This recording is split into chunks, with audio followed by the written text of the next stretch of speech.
वक्षस्थले कौस्तुभं नासाग्रे वरमुक्तिकं करतले वेणुकरे कंकणं सर्वांगे हरिचंदनं सुललितं कंठे च मुक्तावली गोपस्त्री परिवेष्टितो विजयते गोपाल चूडामणि गोपाल कृष्ण भगवान की जय।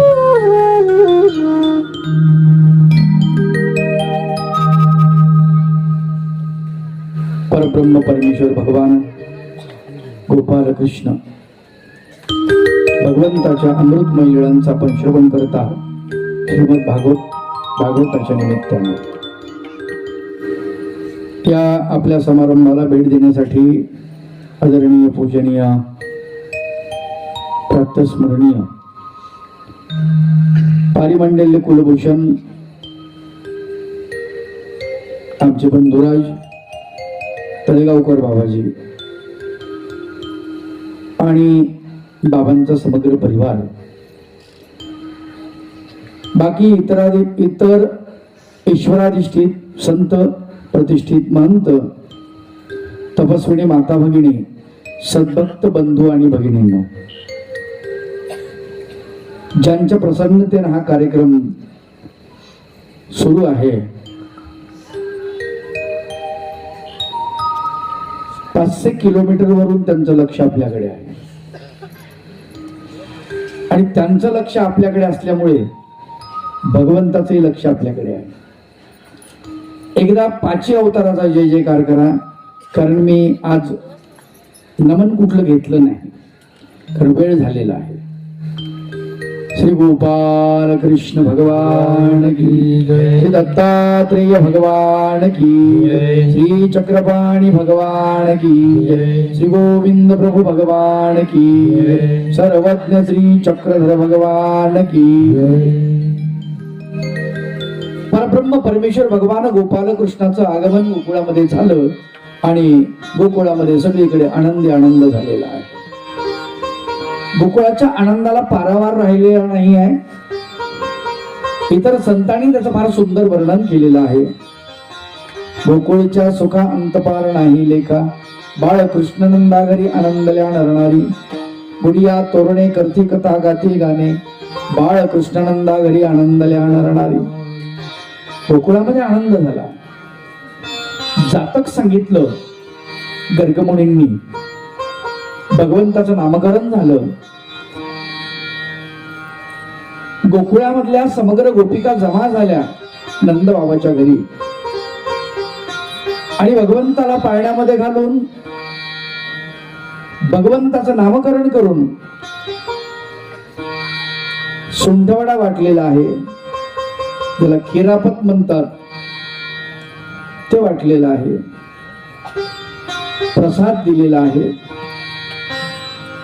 आणि नंद बाबाच्या वाड्यासमोर ती गोपिका आनंदित होऊन फेर धरून नृत्य करत आहेत। वातावरणामध्ये कमालीची प्रसन्नता आहे। भगवान गोपाल कृष्ण गोकुळात आले।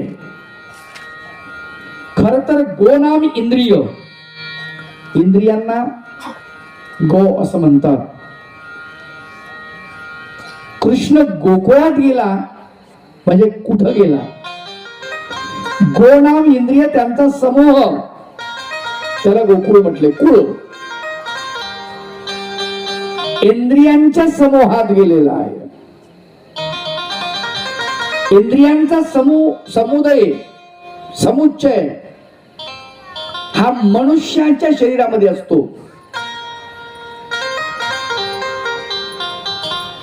आपण इंद्रियांच्या समुदायामध्ये आहोत, आपणही गोकुळामध्ये आहोत। फक्त एक आहे, आपल्यामध्ये भगवंताची अनुपस्थिती आहे। भगवंताचं नामचिंतन आपल्या हृदयामध्ये जर नसेल तर मग ती अपूर्णता आपल्यामध्ये आहे। आपण गोकुळात तर आहोत, म्हणजे इंद्रियांच्या समुदायामध्ये आहोत, परंतु भगवंत नाही। आणि भगवंत नसेल तर त्या इंद्रिय समूहाला काय महत्व आहे? स्वामी चक्रधर महाराज जेव्हा उत्तरापंथे गमन करतात तेव्हा आचार्य श्री नागदेव एक सुंदर वाक्य उच्चारतात, जी जी देवे विनकाई धर्म असे.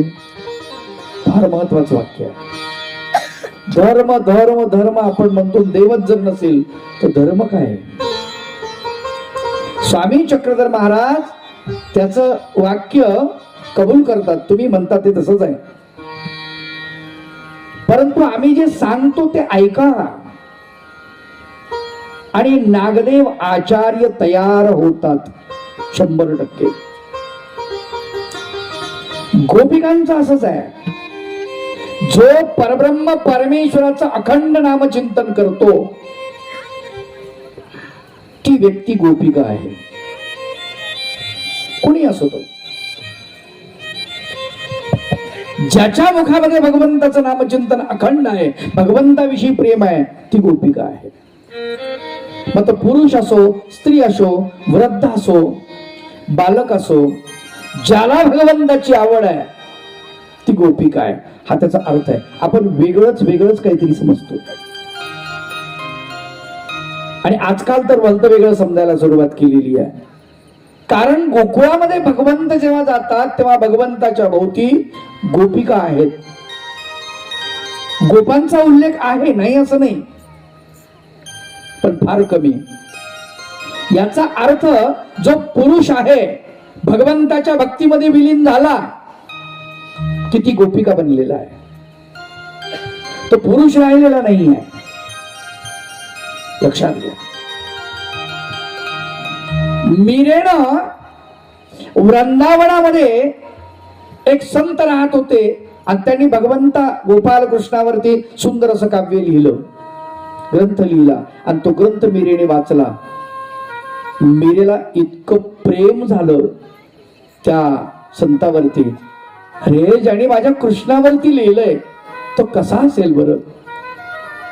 शोधत शोधत भगवंताचं नामचिंतन करत, हातामध्ये विणा आहेत, चिपळ्या आहेत, केस मोकळे आहेत, अंगावरती शुभ्र वस्त्र आहे, कपाळाला चंदनाचा तिलक आहे आणि ती शोधत शोधत वृंदावनामध्ये येते.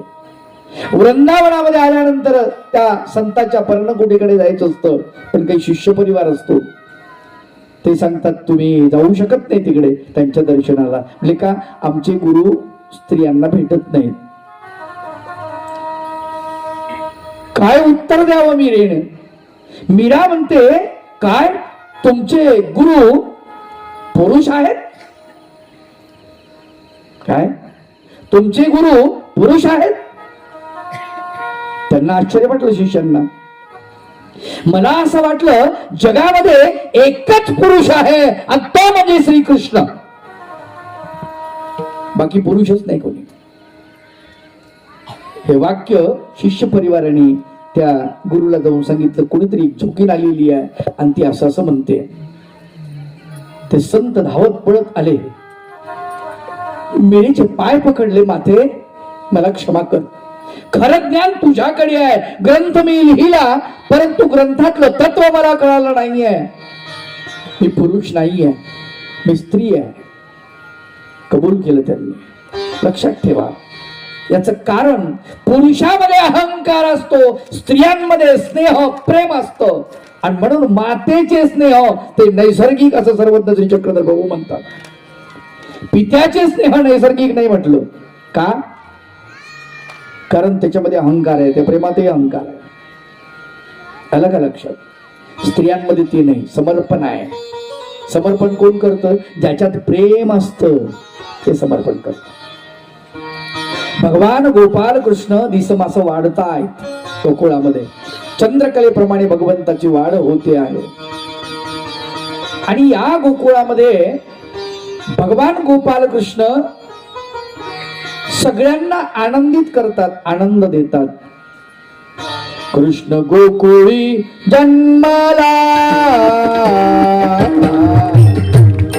गोकुळी जन्माला, कृष्ण गोकुळी जन्माला, गोकुळी जन्मला दुष्टाचा पाप सुटला दुष्टाचा पाप सुटला पाप सुटला कृष्ण गोकुळी जन्मला गोकुळी जन्मला कृष्ण गोकुळी जन्मला पाप सुटला दुष्टाचा पाप सुटला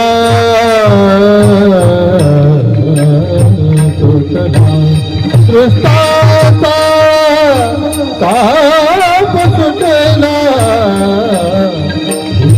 गोकुळी जन्मला गोकुळी जन्मला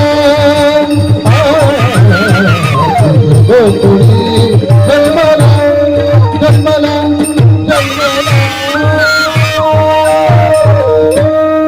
परब्रह्म परमेश्वर भगवान गोपाल कृष्ण गोकुळामध्ये गोप गोपिकांना प्रेम शिकवतात. कृतीतून रणांगणावरती अर्जुनाला श्रीमद भगवद्गीता शिकवलेली आहे, लक्षात ठेवा. तो परिपाठ वेगळा, ते ब्रह्मविद्या तत्वज्ञान ते वेगळं. इथे प्रत्यक्षात भगवंत प्रेम शिकवतायत. गोपिका प्रपंचामध्ये आहेत आणि गोपिकेचं आणि भगवंताचं नातं काय हो माय बाप, आम्ही याचा विचार नाही करत. 5 वर्षाचा श्रीकृष्ण खेळायला बागडायला लागलेला आहे, घराघरामध्ये फिरायला लागलेला आहे, दही खातो, दूध खातो, लोणी खातो. व्रजे प्रसिद्धं नवनीत चोरं गोपांगणानांच दूतूल चोरं व्रजे प्रसिद्धं नवनीत चोरं गोपांगणानांच दूतूल चोरं अनेक जन्मार्जित पाप चोरं अनेक जन्मार्जित पाप चोरं चोराग्रगण्यं कृष्णं नमामि चोराग्रगण्यं कृष्णं नमामि चोराग्रगण्यं कृष्णं नमामि. व्रजे प्रसिद्धं नवनीत चोरं, फार सुंदर वर्णन आहे. व्रजभूमीमध्ये प्रसिद्ध आहे चोरी करणारा भगवान गोपाल कृष्ण. कशाची चोरी करतो? नवनीत चोरम, म्हणले लोण्याची चोरी करतो. नवनीत, लोण्याला संस्कृत मध्ये नवनीत म्हणतात. अजून काय चोरी करतो? गोपांगणांचं दुकूल चोरम, गोपांच्या अंगणा म्हणजे स्त्रिया, त्यांच्या मडक्यामधलं भांड्यामधलं दही दूध, दुकुल म्हणजे दही दूध, त्याची चोरी करतो. एवढी चोरी करतो काय? अनेक जन्मार्जित पाप चोरम, आम्ही अनेक जन्मामध्ये पापाचं अर्जन केलेलं आहे, पाप जोडलेलं आहे, त्या पापाची चोरी सुद्धा तो करतो. आणि म्हणून चोराग्रगण्यम कृष्णम नमामि, चोराचा अग्रगण्य महाचोर त्याला नमन असो. चोर म्हणून सुद्धा संताला श्रीकृष्ण कुबूल आहे. लक्षात घ्या, कृष्णाकडे बघत असताना कृष्णाचा प्रत्येक पैलू जो आहे ना तो फार महत्वाचा आहे. चोर म्हणून तो महत्वाचा आहे, तो पळणारा युद्धातून तोही महत्वाचाच आहे त्याचा पैलू. लक्षात घ्या, एका संतानं त्या लीळेवरती आपलं स्वतःच नाव लावलं, मैं रण छोड़ का दास हूं, जिसने रण छोड़ के भागे है उनका मैं दास हूं, रण छोड़ दास. ती सुद्धा त्याची पळण्याची जी कला आहे ती सुद्धा लोकांना आवडलेली आहे. 16,108 स्त्रियांशी त्यांनी लग्न केले आहे, ही सुद्धा कृती सर्वांना आवडलेली आहे. चालू आहे. भागवत कथा. आणि त्या भागवत कथेला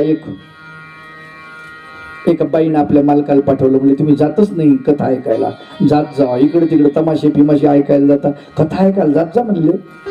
धार्मिकता तुमच्यात काही दिसत नाही. ती बाई मागं लावली, काय टुमणं लावलं म्हणले, न जावं लागतंय चला. गेला कथेला गेल्यानंतर नेमकं तिथं तो विषय चालू होता. 16,108 स्त्रियांचा.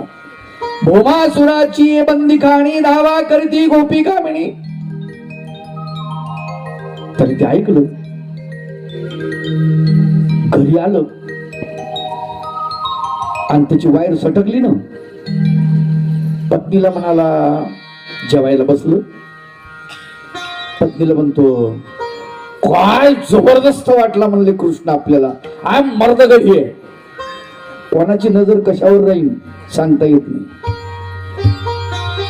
पत्नी म्हणली, नेमकं काय झालं, काय ऐकलं तुम्ही? म्हणजे कथे कृष्णासारखा मर्द मला दिसलंच नाही म्हणे. ठीक आहे बाबा, पण कुठल्या याच्यावरून तुम्ही त्याला प्रमाणित केलंय मर्द? काय कमाल झाली म्हणे पठ्ठ्याची. 16,108 बायका केल्या म्हणे त्यांनी. म्हणजे आपली दुसरी करायला काय अडचण नाही म्हणे. बाई म्हणे याची वायर सटकली, आता जुळवावं लागेल. आता खरं पाहता तिने विचार केला की हरकत नाही बा दुसरी करायला, पण मी एकटी आहे, त्याच्या बरगड्या उघड्या पडल्यात. आणि हा म्हणतो दुसरी करायची, याच्या अंडरपॅन्टी माझ्या माहेरून घेऊन येते मी, आणि हा म्हणतो दुसरी करायची. याचं याला काही सुधरत नाही, कसलाच पराक्रम नाही ह्याच्यामध्ये. कृष्णाचा पराक्रम हा पाहत नाही, कृष्णाचं समर्पण हा पाहत नाही, कृष्णाचं प्रेम हा पाहत नाही, कृष्णाची विवेक बुद्धी याच्याकडे नाही, काहीच नाही. आणि हा म्हणतो की मी दुसरी बायको करतो. दुसऱ्या दिवशी ती बी कथेला गेली, ती घरीच थांबलं. ती गेली कथेला, तिकून आली वापस. आल्यानंतर ते कुठे गेली तू? स्वयंपाक पाणी वगैरे म्हणजे झालाय स्वयंपाक, वाढ जेवायला भूक लागली. आणि कुठे गेली होती? बमलत. ते कथेला गेलते. काय होतं कथेमध्ये आज? ते म्हणे कथेमध्ये काय सांगावं तुम्हाला, आज महाभारताचा प्रसंग होता आणि त्याच्यामध्ये द्रौपदीचं वर्णन काय जबरदस्त, मला कमाल वाटली म्हणे त्या बाईची. तुम्हाला कळलं? कमाल वाटली म्हणे. मग त्यात काय कमाल आहे? 5-5 पती म्हणे, आपल्याला दुसरं करायला काय अडचण आहे का उद्या? त्याची सटकलेली वायर आपोआप जुळली.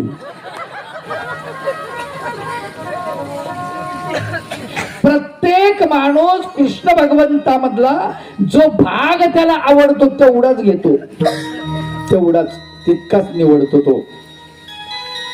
आणि तो म्हणतो हे पटलं आपल्याला, बाकीचं काही पटत नाही, तुला काहीच पटत नाही. तो उग विनाकारण काही सांगू नको, काही पटलं नाही पिटलं नाही, तुझ्यामध्ये जे आहे ना तेच तुला आवडतं. चोर म्हणतात श्रीकृष्णासारखा तर आराध्य दैवत नाही आमचं. का? त्याने चोऱ्या केल्या, अरे पण त्यानं खाऊ घातल्या, तू घर भरतो. तू काय करतो? चोऱ्या करून, भ्रष्टाचार करून, नाही का?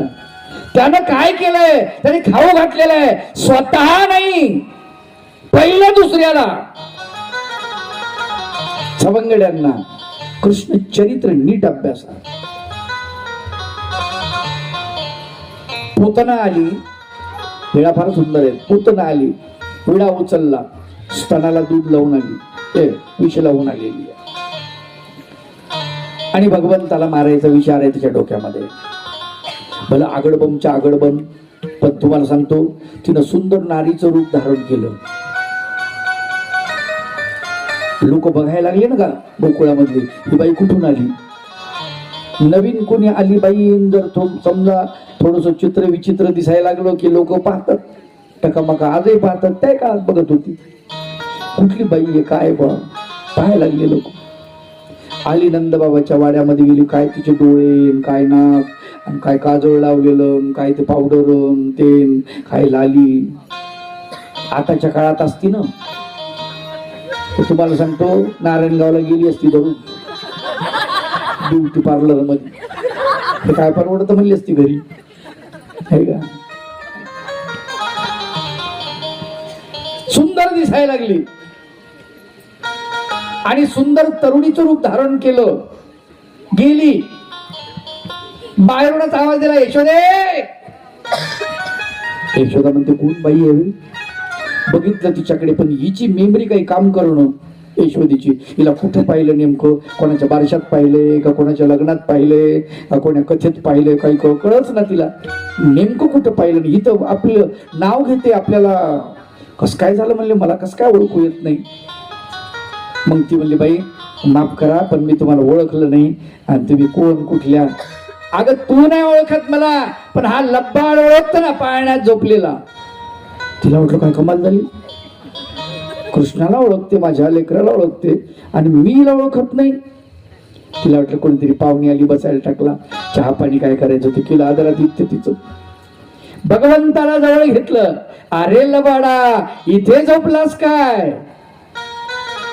भगवंत तिच्याकडे बघून हसायला लागले. यशोदेला वाटलं आपल्या बाळाचं कौतुक करते ही माऊली, त्याच्यामुळे ती आतमध्ये गेली.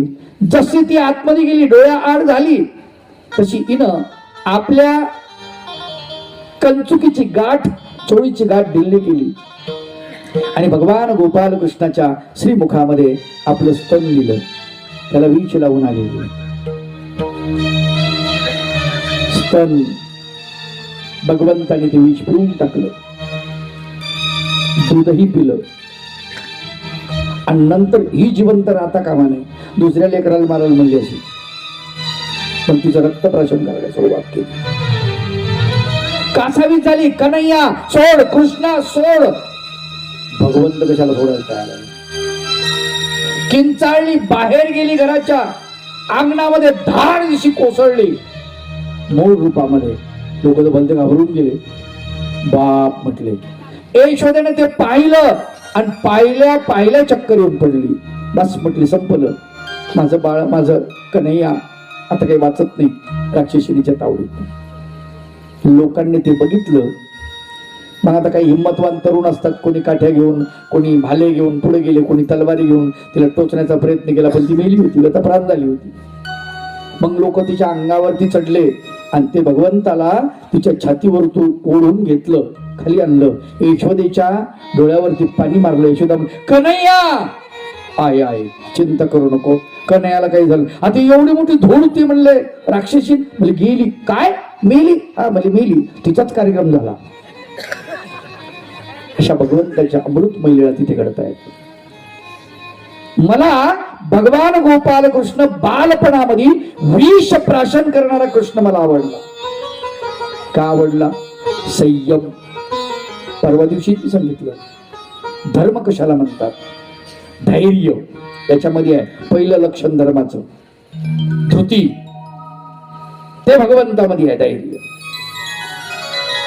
किती धैर्य आहे त्यांच्यामध्ये. बालपणी विष प्राशन केलं भगवंतानी, आणि ज्या वेळेस भगवंत मोठे होतात, मोठ्यापणी भगवंतानी शिव्या खाल्ल्या. हो, शिशुपाळाने शिव्या दिल्या, भगवंताने शिव्या सहन केल्या. किती? 100. कमाल आहे. 100 शिव्या सहन केल्या. भगवंत नुसती काउंटिंग करतायत, फक्त मोजतायत. 1 2 3 4 5 मोजतायत.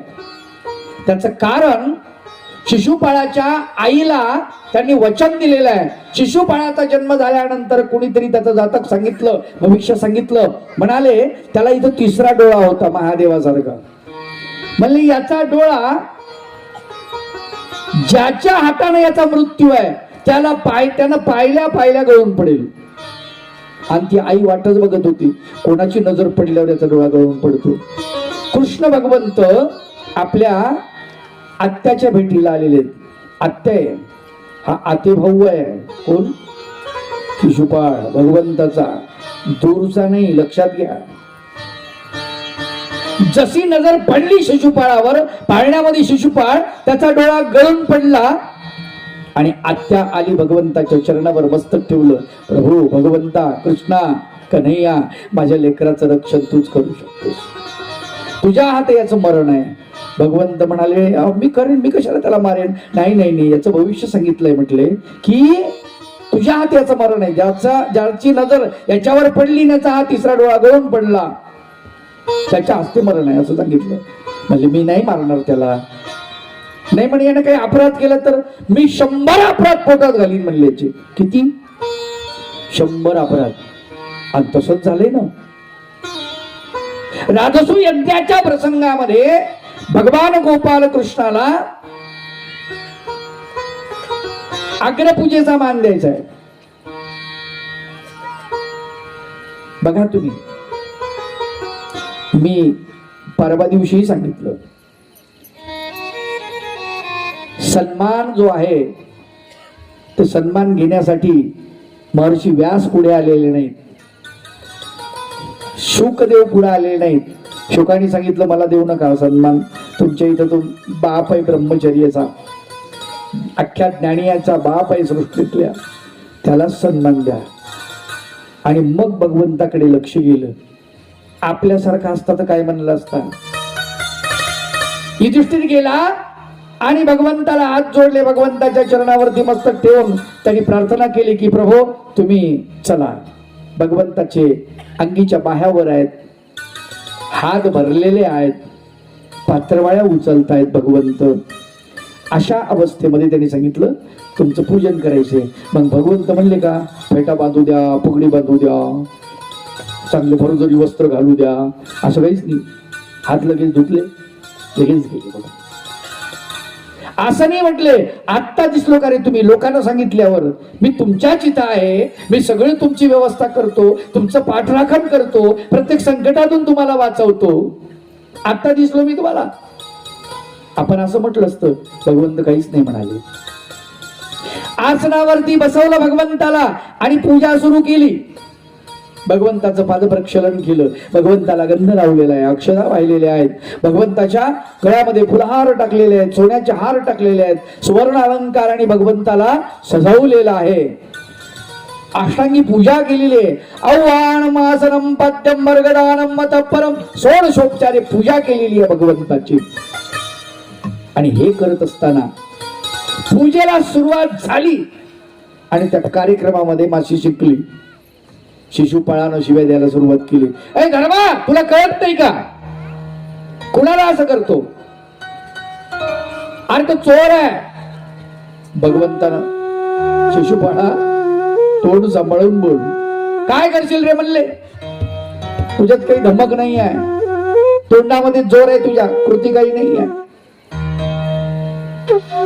काय केलं म्हणले, बारीक किडकुरू मारलं म्हणले एक, आणि आगासुराचा नाश केला म्हणून सांगतात म्हणले. कावळ्याला दगड मारला, कावळा गेला मरून म्हणले, आणि हा म्हणतो कागासूर आहे त्याला मारलं. भगवंताच्या प्रत्येक लीळेवरती त्याने आक्षेप घ्यायला सुरुवात केली. हा कुळ घातकी आहे म्हणे. आणि भगवंत नुसतं मोजतात, काउंटिंग करतात. भगवंत किती सहनशीलता आहे भगवंताकडे, काहीच बोलत नाही, काहीच बोलत नाही. भीम चिडला, गदा उचलतो, जाय लागतो. युधिष्ठिराने त्याचा हात पकडला. अरे काय करतोस म्हटले. अरे म्हणले आपल्या कार्यक्रमात घाण करायला, पाहुण्यासारखं यावा, जेवण करावा, निघून जावं, रिकाम्या उद्योग ह्याला करायच्या नाही. ते म्हणले ते भगवंताचं गिऱ्हाईक आहे, भगवंत पाहत बसतील ना, भगवंत काही बोलत नाही, तू खूप शांतपणा करतो, गप बस, आपण गप बसावं. शिक्षा देवतयाला देईल म्हणून योगेचा बाई हवंय, आपण गप बसलं पाहिजे, देव देईल त्याला शिक्षा. काउंटिंग चालू आहे, काउंटिंग चालू आहे. भगवंत कसे तुम्हाला सांगतो, जोपर्यंत संधी येत नाही पुढच्या माणसाला सुधारण्याची संधी देतात भगवंत. आणि आता सुधरत नाही वा, मग भगवंत पूर्ण मोडीत काढतात. त्यावेळेस मात्र दया दाखवत नाही भगवंत. आपलं उलट आहे. भगवंत सुरुवातीला कसे आहेत, एकदम थंड कूल, नंतर गरम होतात ना भगवंत, मग थंड होत नाही. आपलं असं नाही, सुरुवातीला गरम. शेजारच्या गावात आपल्या गावातला माणूस गेल्यानंतर तिथं आता मोटरसायकल लागली, होतच असतं. ते म्हणलं सॉरी, यांना म्हणायला पाहिजे देवा चुकलं, काय त्याचं एवढं विशेष, ते काहीतरी बोललो, हे काहीतरी बोललं, झाली वाचावीची दोघांची.